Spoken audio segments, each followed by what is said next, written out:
Все о витамине А, зрение, иммунитет и здоровье кожи. Здравствуйте, друзья! Сегодня мы поговорим об одном из самых важных витаминов для организма – витамине А. Кстати, друзья, многие спрашивают меня, где покупать качественные и действительно биодоступные витамины. Я собрал информацию о том, где можно получать витамины с максимальными скидками и доставкой по всему миру. Вся информация есть на сайте, ссылка находится в шапке профиля и также в описании под этим видео. Несмотря на то, что этот витамин известен уже более 100 лет, современные исследования показывают, что его роль в организме гораздо глубже, чем считалось раньше. Именно поэтому я решил сделать отдельное видео, где простым языком объясню, зачем нам нужен витамин, какие существуют формы витамина А, из каких продуктов его получать, кому нужно быть осторожным с этим витамином. Что такое витамин А? Витамин А – это группа жирорастворимых соединений, которые называют ретиноидами. К ним относятся ретинол, ретиналь, ретиноевая кислота, ретиниловые эфиры. Этот витамин участвует во множестве процессов в организме. Он необходим для нормального зрения, сильного иммунитета, роста и деления клеток, здоровья кожи, репродуктивной системы, развития детей. Также витамин А участвует в формировании и работе многих органов – сердца, легких, глаз, кожи, иммунной системы. Почему витамин А так важен для зрения? Одна из самых известных функций витамина А – поддержка зрения. В сетчатке глаза есть светочувствительный белок родопсин. Именно он помогает глазу адаптироваться к темноте, реагировать на свет, формировать четкое изображение. Если витамина А не хватает, могут появляться симптомы – ухудшение зрения в темноте, сухость глаз, раздражение слизистой, повышенная усталость глаз. Сегодня эта проблема становится особенно актуальной. Мы постоянно смотрим смартфоны, компьютеры, планшеты, телевизоры. Поэтому нагрузка на глаза сегодня намного выше, чем 20-30 лет назад. Кому нужно быть осторожным с витамином А, важно понимать, витамин А полезен, но подходит не всем. Есть ситуации, когда его нужно принимать очень осторожно. Например, первое. При приеме антибиотиков группы тетрациклинов. К ним относятся тетрациклин, доксициклин, миноциклин. Одновременный прием может повышать внутричерепное давление. Второе. При лечении изотретиноином это препараты для лечения тяжелых форм акне. Они уже являются производными витамина А, поэтому дополнительный прием витамина может привести к передозировке. Третье. Беременность, высокие дозы витамина А могут быть опасны для развития ребенка, поэтому во время беременности любые добавки должны назначаться врачом. Четвертое. Заболевание желудочно-кишечного тракта, поскольку витамин А жирорастворимый, его усвоение зависит от работы кишечника, состояния печени, желчного пузыря, поджелудочной железы. Если есть проблемы с ЖКТ, усвоение витамина может сильно снижаться. Формы витамина А. Теперь разберемся, какие бывают формы витамина. Это очень важно, потому что разные формы работают по-разному. Первая форма – бета-каротин, провитамина – это растительная форма витамина А. Организм сначала должен преобразовать ее в активный витамин. Бета-каротин содержится в продуктах – морковь, тыква, сладкий картофель, шпинат, зеленые листовые овощи, абрикосы. Важно знать, бета-каротин лучше усваивается с жирами. Например, с оливковым маслом, с авокадо, с орехами. Без жиров его усвоение сильно снижается. И здесь возникает логичный вопрос. Где вообще покупать качественные витамины, чтобы они были действительно биодоступные и работали в организме? Потому что на рынке сегодня огромное количество добавок, но качество у них очень разное. Я оставил информацию о том, как получить доступ к витаминам с максимальными скидками и международной доставкой. Посмотреть можно по ссылке в шапке профиля или в описании под этим видео. Вторая форма – ретинол, животная форма.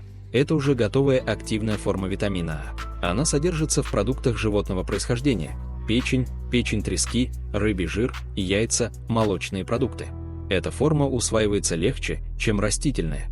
Третья форма – каротиноиды. Для глаз есть вещества, которые часто относят к витамину А, но они не превращаются в него. Это лютеин, зеаксантин, ликопин. Они накапливаются в сетчатке глаза и помогают защищать глаза от повреждений, снижать воспаление, поддерживать здоровье зрения. Четвертая форма – ретинилпальмитат – это одна из самых распространенных форм витамина А в добавках. Ее особенности – высокая стабильность, хорошая усвояемость, длительный срок хранения. Эта форма часто используется в капсулах и витаминных комплексах. Пятая форма – ретинилацетат, похожая форма витамина А. Она также используется в добавках, но считается менее стабильной, чем ретинилпальмитат. Витамин А и здоровье кожи. Витамин А активно влияет на состояние кожи. Он стимулирует обновление клеток, поддерживает выработку коллагена, улучшает текстуру кожи, уменьшает сухость. Именно поэтому многие косметические средства содержат ретиноиды. Но важно помнить, слишком агрессивные формы ретиноидов могут вызывать раздражение кожи. Как проверить уровень витамина А? Самый распространенный способ – анализ крови. Он показывает уровень ретинола, каротиноидов. Но есть особенность. Большая часть витамина А хранится в печени, поэтому уровень в крови может оставаться нормальным даже при скрытом дефиците. Может ли быть передозировка? Поскольку витамин А жирорастворимый, он может накапливаться в организме. Симптомы избытка – головная боль, тошнота, сухость кожи, изменение цвета кожи. Поэтому важно соблюдать разумные дозировки. Главный вывод: витамина – один из ключевых витаминов для здоровья. Он необходим для зрения, иммунитета, кожи, репродуктивной системы, нормального роста и развития клеток. Но его эффективность зависит от формы витамина, состояния кишечника, работы печени, правильной дозировки. Суточная норма витамина А. И как ее получить из еды? Если вы думаете, что витамин А – это просто что-то для зрения, вы сильно недооцениваете его роль. Это ключевой нутриент для иммунитета, кожи, гормональной системы и даже продолжительности жизни. Сколько нужно витамина А в сутки? Важно понимать, витамин А бывает в разных формах. Первая форма – ретинол, активная форма из животных продуктов. Вторая форма – бета-каротин, провитамин из растительной пищи. Суточная норма для мужчин – 900 микрограммов ретинола, для женщин – 700 микрограммов. Но есть нюанс, который почти никто не учитывает. Бета-каротин нужно в 12 раз больше, чтобы получить тот же эффект. То есть 900 микрограммов ретинола – это примерно 10 800 микрограммов бета-каротина. Сколько нужно съесть продуктов? Разберем на практике. Первый источник – печень. Самый мощный источник – 100 грамм говяжьей печени. Это до 9000 микрограммов ретинола. Это в 10 раз больше нормы. Достаточно 10-15 грамм в день. Или один раз в неделю. Второй источник – яйца. Одно яйцо – это примерно 75-100 микрограммов ретинола. Нужно 9-12 яиц в день, чтобы закрыть норму. Третий источник – морковь. Бета-каротин – 100 грамм. Это примерно 8-9 тысяч микрограммов бета-каротина. Но усваивается только часть. По факту нужно 200-300 грамм моркови. Плюс жиры, чтобы приблизиться к норме. Четвертый источник – сливочное масло. 100 грамм. Это примерно 600-700 микрограммов. Нужно почти 150 грамм масла. Это нереалистично. Главный вывод – животные источники дают готовый витамин А. Растительные требуют переработки организмом. И эта переработка часто неэффективна. Особенно после 40-50 лет. Критическая ошибка большинства людей.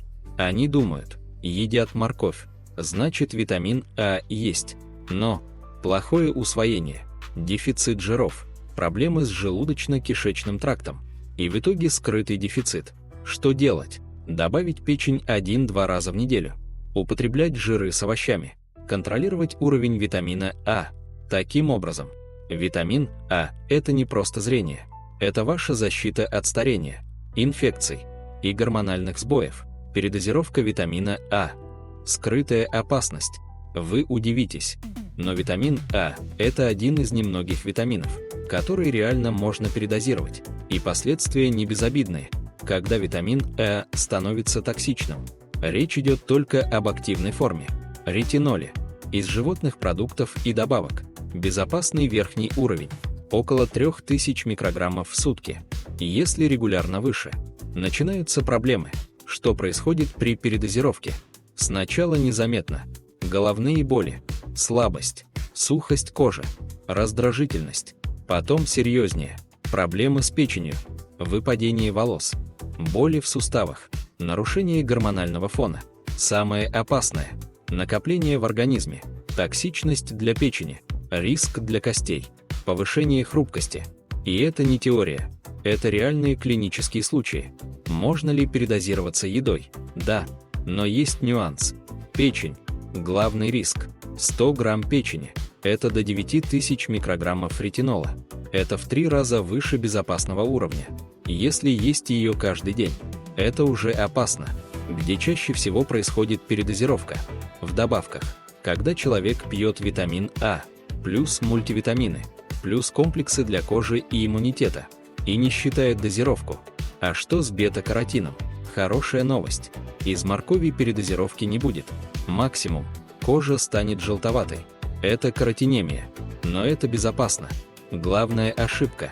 Люди думают, чем больше витаминов, тем лучше. Но витамин А работает наоборот. Он требует точной дозировки. Как правильно? Не превышать 3000 микрограммов ретинола в сутки. Не смешивать добавки без контроля. Печень 1-2 раза в неделю. Не чаще. Финал. Дефицит витамина А опасен. Но передозировка еще опаснее. Баланс. Вот что отличает здоровье от проблем. Если вам интересно, где можно покупать качественные биодоступные витамины с хорошими скидками, я оставил всю информацию на сайте. Ссылка находится в шапке профиля и в описании под этим видео. Посмотрите, там подробно объяснено, как получить доступ к этим витаминам и доставки по всему миру. Также на сайте есть конспект этой лекции. Если видео было полезным, поставьте лайк и подпишитесь на канал. Здесь мы разбираем здоровье, витамины и нутриенты простым и понятным языком. Берегите свое здоровье. И помните, здоровье – это стратегия, а не случайность.